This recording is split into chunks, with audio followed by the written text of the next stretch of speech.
എൻ്റെ ഒരു career build ചെയ്യാൻ വേണ്ടിയിട്ടല്ല ഞാൻ പണിയെടുക്കുന്നത്. എനിക്കിത് ജെന്യൂൻലി തന്നെ എനിക്കത് ചെയ്യാനുള്ള ഡിസയർ വരുമ്പോഴാണ് ഞാൻ അത് ചെയ്യാൻ വേണ്ടി പരിശ്രമിക്കുന്നത്. ഇല്ല ക്രിക്കറ്റിംഗ് കളിച്ചിങ്ങനെ നടന്നോ, EMS വരച്ചു പോലും അറിഞ്ഞിട്ടില്ല, പത്രം വായിക്കണോ. പിന്നെ ഞങ്ങളുടെ ആഗ്രഹത്തിൽ മമ്മൂക്കയും നസീറുദ്ദീൻ ഷായും രജനീകാന്ത് ഒക്കെ ഉണ്ട്. പക്ഷെ എന്ത് ചെയ്യാനാണ്. ഞാൻ മഞ്ജു, ഇന്ന് എൻ്റെ കൂടെ director cum screen writer cum lyricist cum producer Muhsin Parari. Hi Manju. ഇന്ന് മുഹസിന്റെ ഒരു ചരിത്രം എടുത്ത് നോക്കിയാൽ, മുഹസിൻ ചരിത്രം എന്നൊക്കെ പറയുമ്പോഴത്തേക്ക് അങ്ങല്ല, ചരിത്രം എന്നൊക്കെ പറയാൻ പറ്റിയല്ലോ. ആദ്യത്തെ നമ്മള് തുടങ്ങുന്നത് ഒരു സിംഗിളിൽ നിന്നാണ് തുടങ്ങുന്നത് അല്ലേ, മാപ്പിള ലഹളയുടെ ഇതുമെന്നാണ് തുടങ്ങുന്നത്, നേറ്റീവ് ബാപ്പയിൽ നിന്ന്. അപ്പൊ അതിനകത്തൊക്കെ പറഞ്ഞിരിക്കുന്ന വിഷയം എന്ന് പറഞ്ഞാല് സാധാരണക്കാരായ നമ്മളെ പോലുള്ള ആൾക്കാർക്കൊക്കെ ഭയങ്കര കടുകട്ടിയാണ്.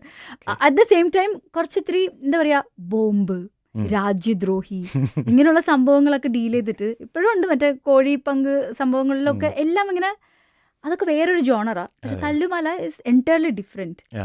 എന്താണ് ശരിക്കും, ആരാണ് നിങ്ങൾ ശരിക്കും, ഏതാണ് ശരിക്കും നമ്മളുടെ ഒരു അങ്ങനെ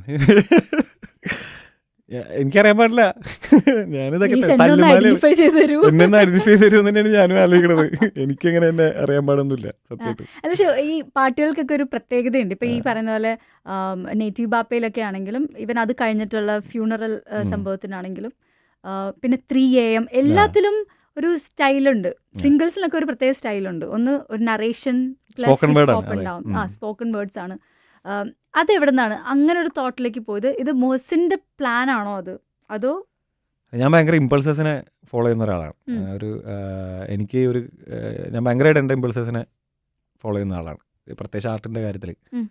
അപ്പോൾ സ്റ്റാൻഡേർഡ്സിനനുസരിച്ച് ഒരു സ്ഥലത്തെത്തിയ ഒരു സിനിമാക്കാരനാവണം എന്ന് എനിക്കില്ല. സംവിധായകനോ അല്ലെങ്കിൽ സ്ക്രിപ്റ്റ് റൈറ്റർ അല്ലെങ്കിൽ ഗാനരചയിതാവ് ഇതൊക്കെ ആയിത്തീരാൻ വേണ്ടിയിട്ടല്ല ഞാൻ സിനിമ ചെയ്യാൻ വന്നിരിക്കുന്നത്. എനിക്ക് വരുന്ന ഐഡിയ ആക്ച്വലൈസ് ചെയ്യണം എന്ന ഡ്രൈവിലാണ് ഞാൻ ജീവിക്കുന്നത്. അപ്പോൾ ആ ഡ്രൈവ് ഇപ്പോൾ തീരുന്ന, അപ്പോൾ പിന്നെ എനിക്ക് ഇതിൽ നിൽക്കാൻ പറ്റില്ല, സിനിമാക്കാരനായിട്ട് തുടരാൻ കഴിയില്ല. അപ്പോൾ അല്ലാതെ ഇനിയിപ്പോൾ എൻ്റെ ഒരു കരിയർ ബിൽഡ് ചെയ്യാൻ വേണ്ടിയിട്ടല്ല ഞാൻ പണിയെടുക്കുന്നത്. അപ്പോൾ എനിക്കിത് ജെന്യൂൻലി തന്നെ എനിക്കത് ചെയ്യാനുള്ള ഡിസയർ വരുമ്പോഴാണ് ഞാൻ അത് ചെയ്യാൻ വേണ്ടി പരിശ്രമിക്കുന്നത്. അപ്പോൾ എനിക്ക് ഇതൊക്കെ ഈ പറഞ്ഞ പോലെ നേറ്റീവ് ബാപ്പയാണെങ്കിലും അങ്ങനെ ഒരു സമയത്ത് ഇൻഡ്യൂട്ടഡ് ആയ ഐഡിയ ആണ്. നേറ്റീവ് ബാപ്പയുടെ സമയത്ത് അത് നമ്മുടെ ഇനീഷ്യൽ സമയമാണ്. അപ്പൊ ആ സമയത്ത് തന്നെ ഇത്രയും കട്ടിയുള്ള ഒരു സാധനം എടുത്ത് ഇടുക എന്ന് പറയുന്നത് എനിക്ക് തരുന്ന ഒരു റഷ് ഇല്ലേ, ഉള്ളിനകത്തൊരു ത്രില്ല് ഉണ്ടാവില്ലേ, അത് എന്ന് പറയുന്ന സാധനം ആക്ച്വലി ഞാനത് കവിയരങ്ങനെ എഴുതിയതാ കോളേജ് പഠിക്കുന്ന സമയത്ത്. അപ്പോൾ കവിയരങ്ങ് മത്സരം, അപ്പോൾ മത്സരത്തിന് എന്തെങ്കിലും കവിത എഴുതണമെന്ന് പറയുമ്പോൾ ഞങ്ങൾ അപ്പുറത്തെ സൈഡിൽ ചായക്കടയിൽ നിന്നിട്ട് അത് എഴുതി ഇങ്ങനെ ഈ സാധനം എഴുതി. അപ്പോൾ നമ്മൾ ന്യൂസ് പേപ്പറൊക്കെ വായിക്കുമ്പോൾ നമുക്ക് ഇങ്ങനത്തെ സംഭവങ്ങളൊക്കെ വായിക്കാമല്ലോ. അപ്പോൾ പക്ഷേ അതിനകത്തൊരു ക്രാഫ്റ്റിൽ തന്നെയാണ് എനിക്ക് അതിൻ്റെ ഇൻട്രസ്റ്റ് കിട്ടിയത്. എന്ന് വെച്ചാൽ ആ സ്ലാങ്ങിൽ അത് എഴുതുമ്പോഴുള്ള രസം, ഒരു മോണോലോഗായിട്ട് അത് എഴുതുമ്പോഴുള്ള രസം, അങ്ങനെ അതിൻ്റെ ആ ക്രാഫ്റ്റിൽ. അപ്പോൾ അത് എഴുതി കഴിഞ്ഞ് അത് പ്രസൻറ്റ് ചെയ്ത് കഴിഞ്ഞതിന് ശേഷമാണ് എനിക്ക് ഹിപ്പ് ഹോപ്പ് ജോണറിൽ പ്ലേസ് ചെയ്യാൻ പറ്റും, സ്പോക്കൺ വേർഡായിട്ട് മാമുക്കോനെ കൊണ്ട് ചെയ്യിപ്പിക്കാൻ പറ്റും എന്നുള്ളൊക്കെ ഐഡിയ എൻ്റെ ഉള്ളിൽ വരുന്നത്. പിന്നെ ഞാൻ മാമുക്കോനെ തപ്പി ഇറങ്ങി, ഇതെനിക്ക് എങ്ങനെയെങ്കിലും ചെയ്യണം എന്ന് പറഞ്ഞിട്ട്. അപ്പോൾ അതുകൊണ്ട് എനിക്ക് മനസ്സിലായത് എൻ്റെ ഇങ്ങനെയുള്ള വരുന്ന ഇമ്പൾസിനെ ഞാൻ അങ്ങനെ ഫോളോ ചെയ്യാറാണ് പതിവ്. അങ്ങനെ തന്നെയാണ് എനിക്ക് ഈ പറഞ്ഞ 3 AM ആണെങ്കിലും അതൊക്കെ ഒരു സമയത്ത് അങ്ങോട്ട് എന്തെങ്കിലും ഒരു ഐഡിയ വന്നു കഴിഞ്ഞാൽ അതപ്പോൾ എഴുതിയിട്ട് അതങ്ങനെ ആക്ച്വലൈസ് ചെയ്യാൻ വേണ്ടി തോന്നും, അങ്ങനെ ഇറങ്ങിത്തിരിക്കുന്നത്. കേട്ടിട്ട് എന്റെ കിളി പകുതി പോയി, പറന്നുപോയി. ഞാൻ കുറെ റിപ്പീറ്റ് ഇങ്ങനെ കേട്ടോണ്ടിരിക്കും, എന്താണ് ഇപ്പൊ പറഞ്ഞതിന്റെ അർത്ഥം, എന്താണ്? സബ് ടൈറ്റിൽ ഉണ്ടായിരുന്നല്ലോ. സബ് ടൈറ്റിലാണോ? നമുക്ക് അതിന്റെ ഗഹനമായി ചിന്തിക്കുമ്പോഴേ അത്രയത്തേക്ക് എത്തിയില്ല. പക്ഷെ അത് വേറൊരു തോട്ടായിരിക്കും അല്ലേ മുഹസിൻ? അങ്ങനെ ഈ പറഞ്ഞ എന്നെ നിർബന്ധിച്ച് കടുകട്ടിയുള്ള ലേഖനങ്ങൾ എൻ്റെ വാപ്പ വായിപ്പിക്കുമായിരുന്നു ചെറുപ്പത്തിൽ. ക്രിക്കറ്റ് കളിച്ചെടുക്കുമ്പോഴൊക്കെ ഇങ്ങനെ പറയും. ഒരിക്കൽ എനിക്ക് ഓർമ്മയുണ്ട്, EMS മരിച്ച സമയത്ത് ഞാൻ ക്രിക്കറ്റ് കളിച്ചുകൊണ്ടിരിക്കണായിരുന്നു. എന്ന് വെച്ചാൽ പത്രം വായിക്കണതിൻ്റെ തൊട്ടിപ്പുറത്ത് നമ്മൾ മുട്ടിഫോർ കളിക്കൂലേ, അപ്പോൾ മുട്ടിഫോർ കളിച്ച് നമ്മൾ മൊത്ത പ്രശ്നത്തിലിരിക്കുന്ന സമയത്ത് വാപ്പൻ്റെ അടുത്ത് വെച്ചിട്ടോ EMS മരിച്ച നീ അറിഞ്ഞോ? ഇല്ല എടോ ക്രിക്കറ്റിംഗ് കളിച്ചിങ്ങനെ നടന്നോ, EMS മരിച്ച പോലും അറിഞ്ഞിട്ടില്ല, പത്രം വായിക്കണോ എന്നൊക്കെ പറഞ്ഞിട്ട് അങ്ങനത്തെ സീനിലായി. പിന്നെ എന്നെ കൊണ്ട് നിർബന്ധിച്ച് പത്രമൊക്കെ വായിപ്പിക്കുക, അങ്ങനത്തെ ഒരു സാധനമൊക്കെ ഉണ്ടായിരുന്നു. 6 വയസ്സുള്ള സമയത്ത് എനിക്ക് EMS മരിച്ചപ്പോൾ അത്ര വലിയ ഇതുണ്ടായില്ല എന്ന് പറയുന്നത്. 6 വയസ്സാകുമ്പോഴേക്ക് EMSന്റെ പ്രാധാന്യം എനിക്ക് അറിയണം എന്നുള്ള ഒരു സാധനം വാപ്പൊക്കെ ഉണ്ടായിരുന്നു. അങ്ങനെ എന്നെ നിർബന്ധിച്ച് പത്രവായന അങ്ങനെയൊക്കെ കാര്യങ്ങളൊക്കെ, അങ്ങനെ ഒരു വായനാശീലം, അതാണ് TV ഇല്ലാതെ ആയത്. അപ്പോൾ കൂടുതലായിട്ട് ആ ഒരു സാധനത്തിലേക്ക് എനിക്ക് കൂടുതൽ എക്സ്പോഷർ ഉണ്ടായത്. അപ്പം അതുകൊണ്ട് തന്നെ കടുകട്ടിയുള്ള ഭാഷകളിലേക്ക് എനിക്കൊരു സാധനം വന്നു. അപ്പോൾ പിന്നെ വളർന്നു വന്നപ്പോൾ ഈ ഭാഷ എനിക്ക് ഉപയോഗിക്കാനൊരു സ്ഥലം കിട്ടുന്നില്ല. എന്ന് പറയുന്ന ഒരു സാധനം. കുറെ അറിവുണ്ട് താനും തലയുടെ അറിവല്ല, ഇങ്ങനത്തെ കുറച്ച് ഒരു പദസമ്പത്ത് അറിവുണ്ട് ഞാൻ അവകാശപ്പെടുന്നില്ല. ഇതിപ്പോ എവിടെ വെക്കും? എനിക്ക് ഏറ്റവും ഇഷ്ടപ്പെട്ടത് എനിക്ക് കുറച്ച് വാക്കുകൾ എന്റെ കയ്യിലുണ്ട്, അത് എവിടെയെങ്കിലും വെക്കണ്ടേ. അപ്പോഴാണ് ഞാൻ ഇങ്ങനെയൊക്കെ കുഴപ്പമില്ല, ഇതെല്ലാം കൂടെ ഒരു സ്ഥലത്ത് വെക്കാനാണെങ്കിൽ എന്താ വെച്ചാൽ ഇത് സീരിയസ് ആയിട്ട് ഈ കാര്യം പറഞ്ഞാൽ ശരിയല്ല. അപ്പോൾ താണ്ടെ കിടക്കുന്ന സലീമേട്ടൻ ഇത് പറഞ്ഞു കഴിഞ്ഞാൽ അത് അതിൻ്റെതായ ഒരു മീറ്ററിലോ നിൽക്കുക. ഇപ്പം സലീംകുമാർ സിനിമയിൽ ഉപയോഗിക്കുന്ന കോമഡികളൊക്കെ ഇങ്ങനത്തെ വലിയ ഇപ്പം ഫയർഫോഴ്സ് ജീവനക്കാർക്കും എന്നൊക്കെ പറഞ്ഞിട്ടുള്ള ആ സാധനങ്ങളൊക്കെ ഇല്ലേ.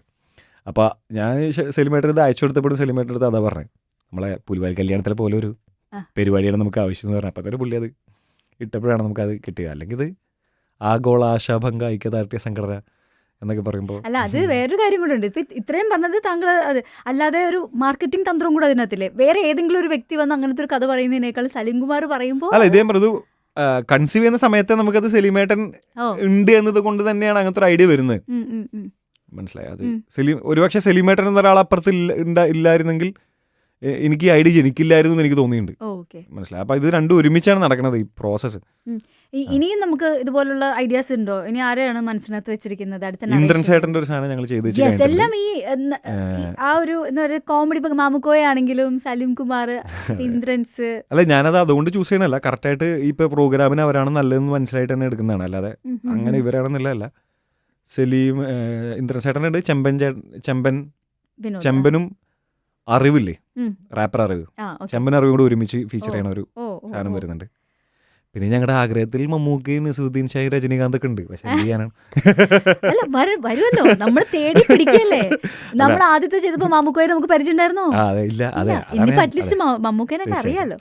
ഈ സാധാരണ ആൾക്കാർ പറയും പാട്ട് എഴുതുന്ന ആൾക്കാർക്ക് മറ്റേ കഥ എഴുതാമല്ലോ എന്ന് ചോദിക്കാറുണ്ട്. താങ്കൾ അതിന്റെ ഒരു എക്സാമ്പിൾ ആണ്. രണ്ടും എഴുതും, പാട്ടും എഴുതും, സിനിമയുടെ കഥയും എഴുതും. സോ രണ്ടു തമ്മിൽ എന്തെങ്കിലും വ്യത്യാസം? എന്താ വ്യത്യാസം? സത്യത്തിൽ തിരക്കഥ എഴുതാനാണ് എളുപ്പം.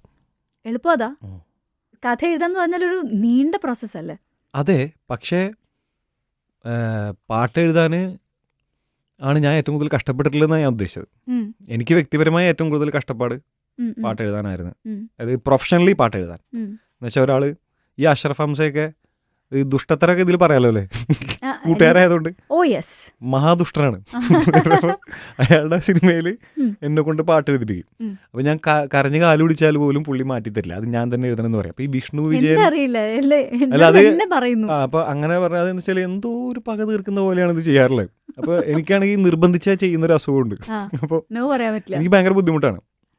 അപ്പോൾ അങ്ങനെ പക്ഷെ ഞാൻ കുറേ കഷ്ടപ്പെട്ട് അതായത് എനിക്കിത് പറ്റാത്ത പണി ചെയ്യുന്ന പോലെ തന്നെയാണ് ഞാൻ സത്യത്തിൽ പല പാട്ടുകൾ എഴുതിയിട്ടുള്ളത്. മറ്റേതൊരു ക്യാരക്ടേഴ്സിനെ പരിചയപ്പെട്ടിട്ട് നമ്മൾ കുറച്ച് ക്യാരക്ടേഴ്സിന് എൻ്റെ ബാക്ക് സ്റ്റോറിയും എവിടുന്ന് വരുന്നത്, ഇപ്പോൾ ക്യാരക്ടേഴ്സ് ശരിക്കുള്ള ആൾക്കാരാണെന്നൊക്കെ വിചാരിച്ച് അവരോടൊക്കെ കഥ പറഞ്ഞ് പിന്നെ നമ്മൾ അവർ പരിചയമുള്ള ആൾക്കാരാക്കി മാറ്റിയതിന് ശേഷം വരെ നമ്മൾ ഒരു സിറ്റുവേഷനിലേക്ക് പറഞ്ഞേക്കാണ്. അപ്പം നമുക്കൊരു പരിചയമുണ്ട്, അവരോട് റെസ്പെക്റ്റ് ഒക്കെ ഉണ്ടായതുകൊണ്ട് അവൻ ഈ സമയത്ത് ഇങ്ങനെ ആയിരിക്കും പറയാം എന്നൊക്കെ നമ്മൾ ആ ഒരു സ്വാതന്ത്ര്യം ഉപയോഗിച്ചിട്ടാണ് നമ്മൾ തിരക്കഥ എഴുതണം. അപ്പം ക്യാരക്ടേഴ്സിന് പരിചയപ്പെട്ടാൽ നമുക്ക് പിന്നെ ഏത് സിറ്റുവേഷനിൽ അവർ ഏത് രീതിയിലാണ് പെരുമാറുക എന്നൊക്കെ ഏതാണ്ട് പരിചയമുള്ളതുപോലെ നമ്മളൊരു അസ്യൂം ചെയ്ത് നമ്മളങ്ങോട്ട് എഴുതും.